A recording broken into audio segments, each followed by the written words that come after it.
Dicen que durante casi 40 años, millones de mujeres en España vivieron bajo un conjunto de normas que nadie escribió, pero que todos obedecían.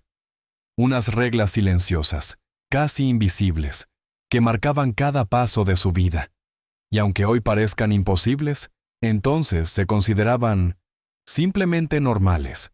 Había 3 palabras que lo definían todo: decoro, obediencia y silencio. 3 ideas capaces de decidir el destino de cualquier mujer, desde su trabajo hasta su reputación. La primera regla era contundente. Una mujer, incluso adulta, incluso trabajadora, no era legalmente independiente.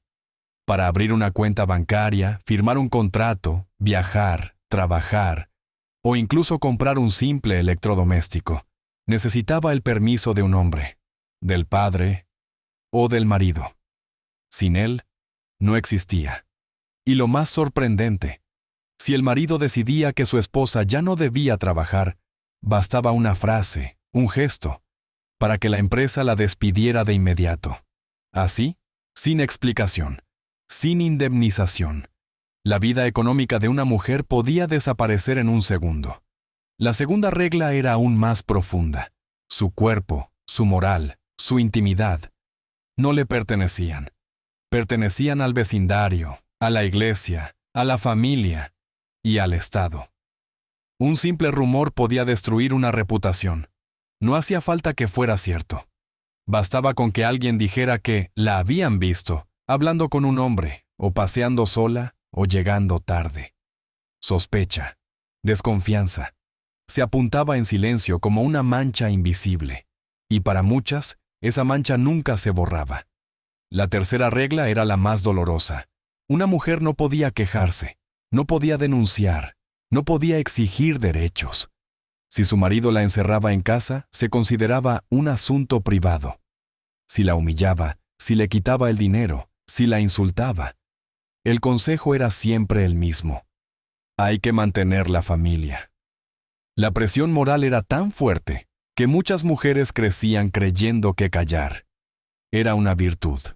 Pero quizá lo más sorprendente para nosotros hoy es la cuarta regla. Una mujer, por muy capaz que fuera, no tenía autoridad oficial. En muchos procedimientos no podía ser testigo, no podía firmar documentos importantes, no podía representar a nadie. Podía trabajar de sol a sol, criar a 10 hijos, enfrentar la posguerra. Y aún así, para el Estado, no tenía suficiente criterio. Es impactante pensarlo. No estamos hablando de la Edad Media. Estamos hablando de España, hace apenas unas décadas, de abuelas que hoy siguen vivas, de madres que recuerdan cada una de estas reglas. Por eso esta historia genera tanto interés hoy, porque descubrimos que aquellas mujeres no vivían simplemente con menos derechos. Vivían dentro de un sistema construido, pieza a pieza, para que nunca fueran completamente libres. Hay algo que muy poca gente sabe, pero que marcó profundamente la vida de las mujeres durante el franquismo. Algo tan simple y tan poderoso, que definía quién podía avanzar y quién debía quedarse quieta. Se llamaba el permiso marital. Hoy la palabra suena casi absurda, pero entonces era la llave de la vida diaria. Un documento, una firma, una autorización del marido, que decidía si una mujer podía trabajar, estudiar, abrir un negocio, viajar, o incluso recoger su propio sueldo en el banco. Sin ese permiso, cualquier proyecto, cualquier sueño, se detenía antes de empezar. Hubo miles de historias, algunas tristes, otras directamente surrealistas. En Barcelona, una mujer llamada Victoria trabajaba como telefonista. Amaba su trabajo. Tenía buena voz, memoria rápida, una atención impecable. Pero cuando se casó, el director de la empresa le dijo, sin mirarla a los ojos: «Lo siento, pero ahora su marido debe decidir si usted continúa aquí». El marido, sin mala intención, respondió: «Que se quede en casa, para eso nos casamos». Y así, con una frase inofensiva, la vida laboral de Victoria se apagó. Era legal, era normal, era lo correcto. Pero detrás de esa apariencia de obediencia había miedo. Miedo a quedar marcada como rebelde. Miedo a que te señalaran en el barrio. Miedo a que tu propio marido pensara que querías ser más que él. Porque en la España de Franco, una mujer que intentaba independizarse era vista como una amenaza, como alguien que rompía el orden, como alguien que podía dar mal ejemplo. Y entonces aparecía otro elemento invisible, pero igual de poderoso, la vigilancia social. Hoy vivimos rodeados de cámaras. Entonces, la cámara era el vecino, la vecina de enfrente, la señora del balcón, la mujer que limpiaba la escalera, el cura, el tendero, la maestra. Cualquier persona podía opinar sobre ti, sobre tu ropa, tu forma de caminar, tus amistades, tu manera de hablar. Y esas opiniones podían viajar rápido, muy rápido. En un pequeño pueblo de Extremadura, la historia de una joven llamada Teresa ilustra bien esta realidad. Tenía 22 años. Le gustaba leer novelas francesas y pasear sola por las tardes. Para nosotros, algo corriente. Para ellos, una provocación. Una tarde, un vecino dijo, «Esa chica anda demasiado». Otro añadió, «Y siempre sola, no me gusta». En una semana, el pueblo entero repetía que Teresa no era de fiar. No había pruebas, no había hechos, solo miradas, solo murmullos. Y en un país donde la reputación era una sentencia, Teresa terminó encerrándose en casa por miedo a perder algo más que su imagen, su futuro. Así funcionaba la vigilancia. Silenciosa, constante, implacable. Una red invisible tejida por costumbres, moral religiosa y miedo. Una red que atrapaba incluso a las mujeres más fuertes. Porque bajo el franquismo, no solo se controlaba el cuerpo de la mujer, también se controlaba su tiempo, su espacio y hasta sus pensamientos. Para entender lo que una mujer podía, y no podía, hacer en la España de Franco, hay que mirar mucho antes, a su niñez. Porque no se trataba solo de leyes, era un sistema entero diseñado para moldear a las niñas, para que crecieran pensando que su destino no era una elección, sino una obligación. Desde muy pequeñas, muchas niñas escuchaban la misma frase, una y otra vez. Sé buena, sé discreta, no destaques. Una frase que parecía inocente, pero que llevaba una carga enorme. En las escuelas, antes incluso de abrir los cuadernos, rezaban. Después, venía la lección moral. La maestra señalaba el crucifijo, luego el retrato del caudillo, y decía, «Una mujer debe saber servir con alegría». Esa palabra, servir, era la raíz de todo. Servir a la familia, servir a la patria, servir a Dios. Nunca a sí misma. La sección femenina impartía cursos obligatorios para todas las jóvenes. Cocina, higiene, costura, economía doméstica. Y sobre todo, obediencia. No hablamos de un simple curso. Para obtener un título, para acceder a un trabajo público o incluso para casarse por la iglesia, debías pasar por ahí. Sin ese certificado, tu vida se paralizaba. Había ejercicios curiosos, casi teatrales. En uno de ellos, las chicas debían practicar cómo recibir al esposo al llegar a casa. En otro, cómo no contradecir en público. Y en otro, cómo pedir perdón sin justificar nada. Para muchas jóvenes, aquello era normal. No habían conocido otra cosa. Pero había chicas que sentían algo distinto. Algo incómodo. Una sensación que no sabían nombrar, pero que hoy llamaríamos injusticia. Una de ellas era Maruja, una niña de Córdoba con una inteligencia brillante. Soñaba con ser maestra. Le encantaban los libros, las matemáticas, las historias. Todo el mundo decía que era muy lista. Un día, después de clase, Maruja le dijo a la maestra que quería estudiar en la universidad. La maestra la miró con cariño, pero también con tristeza, y le respondió, «Hija, tú vales para estudiar, eso es verdad, pero hay cosas que valen más que estudiar». Era una frase suave, pero cargada de renuncia. Esa misma tarde, Maruja lo contó en casa. Su madre guardó silencio. Su padre rió. Y dijo algo que miles de padres repetían en aquella época. ¿Universidad? Eso no es para mujeres. Tú tendrás tu casa, tus hijos, y eso es suficiente. Y lo más duro fue esto. Maruja, con apenas 12 años, creyó que su sueño era demasiado grande, que pedirlo era un error, que aspirar a más era un signo de egoísmo. Así funcionaba la educación del miedo. No cortaba alas de golpe, las recortaba poco a poco, hasta que las niñas crecían convencidas de que volar no era para ellas, porque la verdadera fuerza del régimen no estaba en las leyes, ni en la policía, ni en la censura. Estaba en enseñar a millones de mujeres a no imaginar una vida mejor. Hoy nos cuesta creerlo, pero bajo el franquismo, la vida de una mujer estaba dividida en dos listas invisibles. Una lista muy corta, de cosas que sí podía hacer, y otra lista enorme, silenciosa, llena de esto no, esto tampoco, esto ni lo sueñes. Empecemos por lo que sí podía. Una mujer podía cuidar hijos, padres, suegros, hermanos, enfermos, vecinos. Podía cuidar sin horarios, sin salario y sin reconocimiento. Podía trabajar en casa desde el amanecer hasta la noche. Y aún así escuchar que no hacía nada. Una mujer podía obedecer. Obedecer al padre, al marido, al cura, al maestro, a la sociedad. Podía obedecer sin preguntas, sin protestas, sin excusas. Y si obedecía bien, se decía que era una mujer de bien. Podía también callar sus opiniones, sus deseos, sus miedos, callar lo que la hería, callar lo que soñaba. Y ese silencio, lo más triste de todo, era visto como virtud. Pero la otra lista, la de los no, era infinitamente más larga. Una mujer no podía firmar un contrato sin permiso. No podía sacar dinero del banco sin autorización de su marido. No podía conducir ciertos vehículos. No podía estudiar lo que quisiera. No podía elegir cuándo casarse.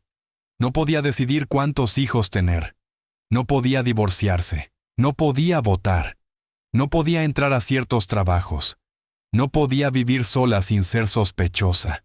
Y lo más fuerte, no podía demostrar enfado, rebeldía, ambición, porque esas emociones eran consideradas masculinas. Pero incluso estas prohibiciones parecen pequeñas comparadas con la restricción más surrealista de todas. Una mujer no podía ser dueña de su propia libertad sexual, ni siquiera de su propio cuerpo. Esa libertad estaba vigilada por la iglesia, juzgada por la familia y castigada por la sociedad. Una mujer demasiado libre podía perderlo todo: el trabajo, la reputación, el futuro, incluso los amigos. En Navarra, una joven llamada Julia vivió una historia que muestra esta realidad con una claridad brutal. Tenía 25 años. Trabajaba en una fábrica textil. Era discreta, responsable y querida por todos. Un día, decidió cortarse el pelo muy corto, inspirado en una actriz francesa.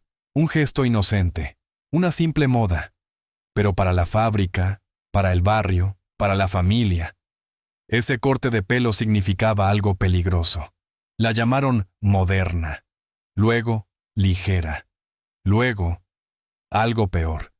Y en una semana, sin que hubiera hecho absolutamente nada malo, Julia pasó de ser una trabajadora ejemplar a ser la mujer de la que todos hablaban en susurros. Perdió amistades, perdió libertad, perdió la confianza en sí misma, por un corte de pelo. Así funcionaban los mecanismos del control social.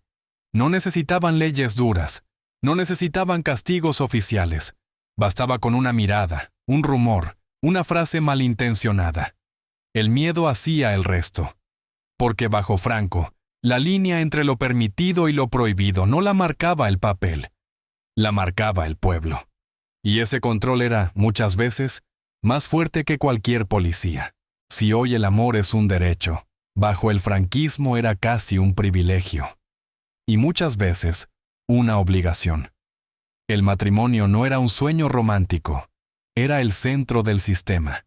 la meta que una mujer de bien debía alcanzar, quisiera o no quisiera. Desde niñas, las mujeres escuchaban la misma frase: tu sitio está en el hogar. Y esa frase no era un consejo, era un destino. En la España de Franco, una mujer soltera mayor de 30 años era vista como un problema, una anomalía, algo que se debía corregir. La llamaban solterona, quedada, rarita. Palabras suaves pero llenas de veneno social. Y aquí viene un detalle impactante. Para muchas mujeres, casarse no era una decisión, era una forma de sobrevivir. Si no te casabas, no podías independizarte, no podías alquilar una vivienda, no podías acceder a ciertos trabajos, no podías vivir sola sin ser vigilada, no podías evitar la presión constante del entorno. Casarte era la única manera de escapar de casa de tus padres para entrar en casa de tu marido. Un intercambio, no una liberación. Y una vez dentro del matrimonio, la ley era clara. El marido tenía autoridad absoluta. Podía decidir dónde vivías, qué trabajo podías aceptar, qué dinero podías gastar, a qué hora debías regresar, con quién podías hablar. Era legal y era normal. La iglesia reforzaba esa estructura. El cura repetía en cada sermón: la mujer calla, la mujer obedece. Y cuando una pareja tenía problemas, el consejo era siempre el mismo: aguanta, ofrece tu dolor a Dios. Pero la historia más triste no era la de los matrimonios difíciles, era la de los matrimonios sin amor. En Valencia, una joven llamada Remedios vivió uno de esos destinos. Ella estaba enamorada de un chico del barrio, un aprendiz de carpintero. Era humilde, pero bueno, trabajador, y también pobre. Esa palabra lo cambiaba todo. Su padre quería casarla con un comerciante mayor, amigo de la familia, que ofrecía seguridad. Y la seguridad, bajo el franquismo, era más importante que la felicidad. Remedios lloró, suplicó, rogó. La madre intentó consolarla con la frase más repetida de la época: el amor llega después. Pero a veces, nunca llegaba. El día de la boda, Remedios caminó hacia el altar como quien camina hacia un deber, no hacia un sueño. Y en el silencio de la iglesia, mientras todos sonreían, ella entendió la verdad. No era dueña de su vida, era parte de un acuerdo social. Un año después, seguía sin amar a su marido. Pero ya no lloraba, simplemente había aprendido a no sentir demasiado, como tantas mujeres. Porque bajo el franquismo, la peor censura no era la política, era la censura emocional, la que enseñaba a miles de mujeres a aceptar un destino que no habían elegido. Y esa herida, la de las vidas no vividas, es una de las cicatrices más profundas de aquella época. Si había algo realmente poderoso en la España de Franco, no era la policía, ni las leyes, ni los castigos. Era la censura emocional y moral, la que entraba en las casas, en las cocinas, en las conversaciones y en el pensamiento. Porque una mujer bajo el franquismo no solo tenía prohibido hacer muchas cosas, también tenía prohibido sentirlas y decirlas. Había 3 palabras que casi ninguna mujer se atrevía a pronunciar: quiero ser libre. Porque libertad era sospechosa, ambición, era pecado, deseo, era vergüenza. Y lo más sorprendente es que este control no siempre venía del Estado. Muchas veces venía de la propia familia, del barrio, de las costumbres. Un ecosistema completo diseñado para moldear, corregir y callar. La censura del cuerpo. Una mujer no podía hablar abiertamente de su cuerpo, ni de su salud íntima, ni de sus necesidades, ni siquiera de su propio dolor. Los médicos, casi todos hombres, decidían por ellas. Los curas, también hombres, les decían que era pecado. Y las madres, que ya habían aprendido a callar, repetían: eso no se dice. En Bilbao, una joven llamada Begoña sufría dolores fuertes cada mes. Quería ir al médico, pero su madre le dijo: no, hija, eso se aguanta. ¿El motivo? El miedo. Miedo a que el médico la juzgara. Miedo a que el barrio pensara que Tenía algo raro. Miedo a que la vieran entrando sola a una consulta. El silencio era más fuerte que el dolor. La censura del deseo. Había otra palabra prohibida: deseo. Las mujeres no podían mostrarlo, nombrarlo, ni siquiera sentirlo sin culpa. El deseo femenino era visto como un peligro, algo que debía controlarse. En Granada, una chica llamada Clara se enamoró de un muchacho de su clase. Solo hablar con él en la calle era un acto arriesgado. Si un vecino lo veía, podía interpretarlo mal. Podía decirlo en misa. Podía comentarlo en la tienda.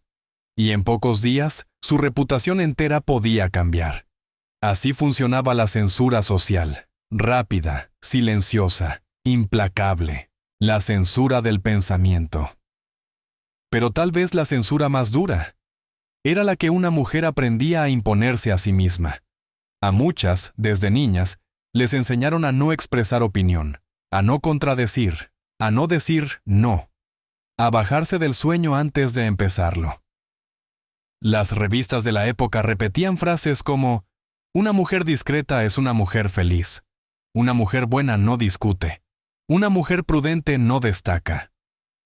La idea era simple: si piensas demasiado, sufrirás. Si sueñas demasiado, molestarás. Y muchas mujeres crecieron creyendo que su propia voz era peligrosa.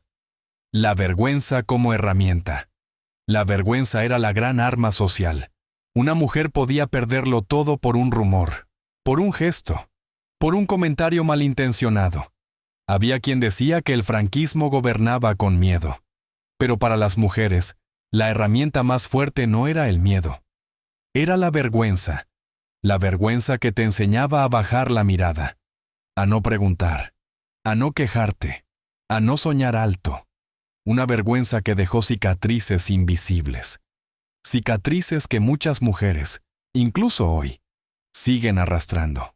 Si hay un capítulo que casi nunca aparece en los libros, es este: el trabajo invisible de las mujeres.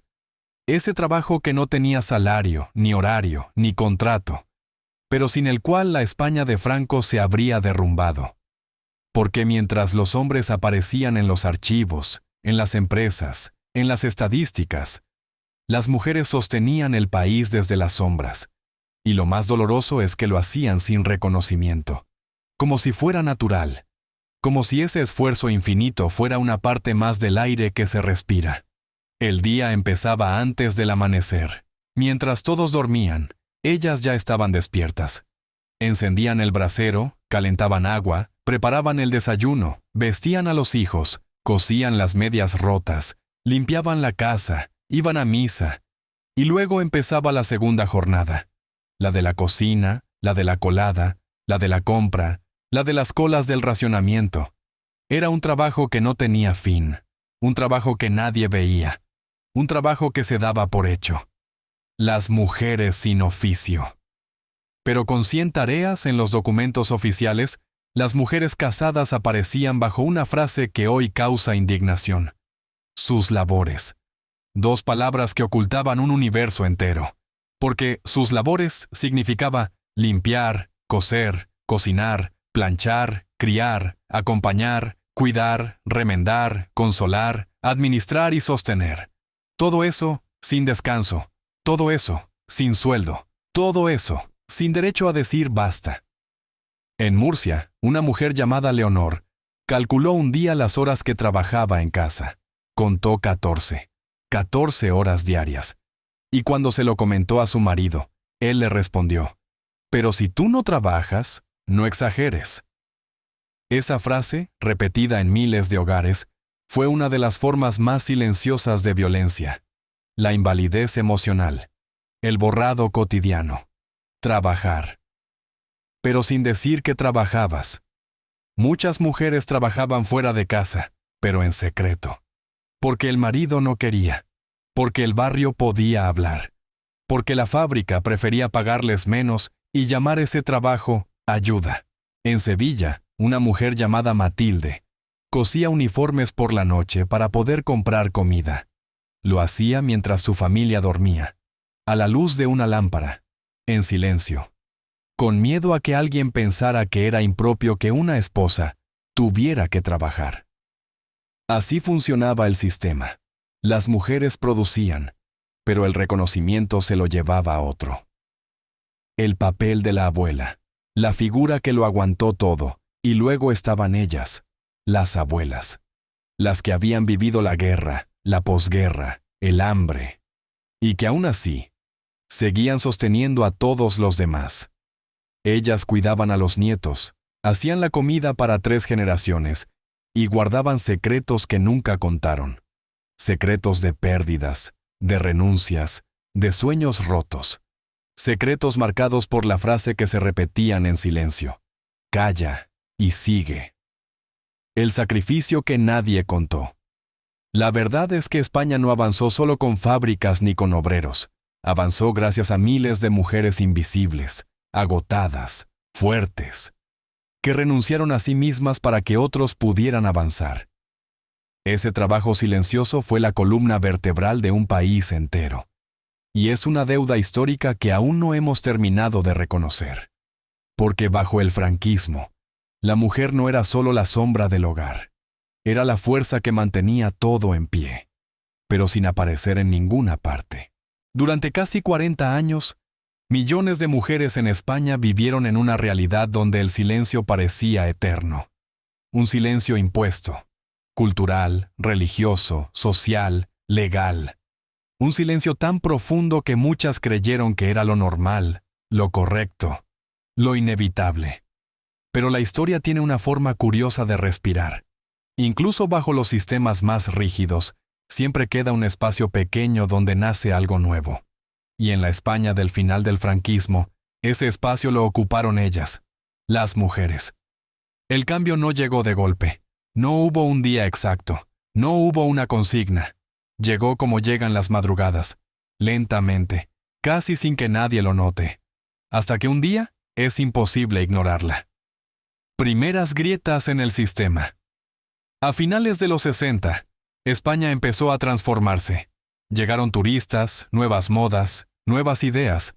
Llegaron canciones extranjeras, películas que abrían ventanas, revistas que hablaban de libertades desconocidas. La televisión enseñó al país que existía otro mundo, un mundo donde las mujeres podían votar, trabajar, vivir solas, estudiar sin pedir permiso. Y aunque muchas mujeres no podían expresar en voz alta lo que sentían, por dentro algo empezaba a vibrar. En Bilbao, una chica llamada Ana vio por primera vez una revista francesa con una mujer en pantalones. Algo tan simple y tan poderoso. La miró fijamente y dijo: «Yo quiero ser así». Era una frase pequeña, casi un susurro, pero para ella fue una revolución interior. El despertar de una generación. Las jóvenes que crecieron en los 60 ya no eran como sus madres. Querían estudiar, querían viajar, querían trabajar, querían elegir. Y aunque las leyes seguían en su contra, empezaron a empujar los límites, a cuestionar lo que antes se aceptaba sin pensar, a decir no, por primera vez, a imaginar una vida que no estaba escrita. En Madrid, un grupo de estudiantes universitarias comenzó a reunirse en secreto para hablar de derechos. Se pasaban libros prohibidos, compartían ideas, y aunque sabían que podían ser vigiladas, seguían adelante, porque habían descubierto algo que nadie les enseñó de niñas, que tener voz era el inicio de la libertad, la caída del miedo. Cuando Franco murió en 1975, algo se quebró en el interior de millones de mujeres. No cayó solo un régimen, cayó una forma de vivir, una forma de callar, una forma de aceptar. De repente, la pregunta ya no era ¿qué puedo hacer? La pregunta era ¿qué quiero hacer? Ahora que puedo intentarlo. Algunas mujeres aprendieron a firmar por primera vez sin pedir permiso. Otras encontraron trabajo. Otras se separaron de matrimonios infelices. Otras comenzaron a estudiar a los 40, a los 50, incluso a los 60 años. Y algunas, simplemente, hablaron. Por primera vez. En su casa, en su barrio, en su vida. La herencia de las que no pudieron. Pero el cambio más emocionante no fue la libertad legal. fue la libertad emocional, la libertad de sentirse persona, la libertad de mirar atrás y decir, yo también valgo. Muchas mujeres mayores, las que no pudieron vivir la vida que soñaron, miraron a sus hijas y a sus nietas con orgullo, como diciendo, lo que yo no tuve, tú sí lo tendrás. Porque la dictadura buscó que las mujeres no tuvieran voz, pero el tiempo demostró lo contrario, que la voz de una mujer puede ser silenciosa, puede ser reprimida, puede ser ignorada, pero nunca puede ser destruida. Y hoy, cuando miramos atrás, entendemos que la verdadera historia de la España de Franco no es solo la del control, la censura y los límites.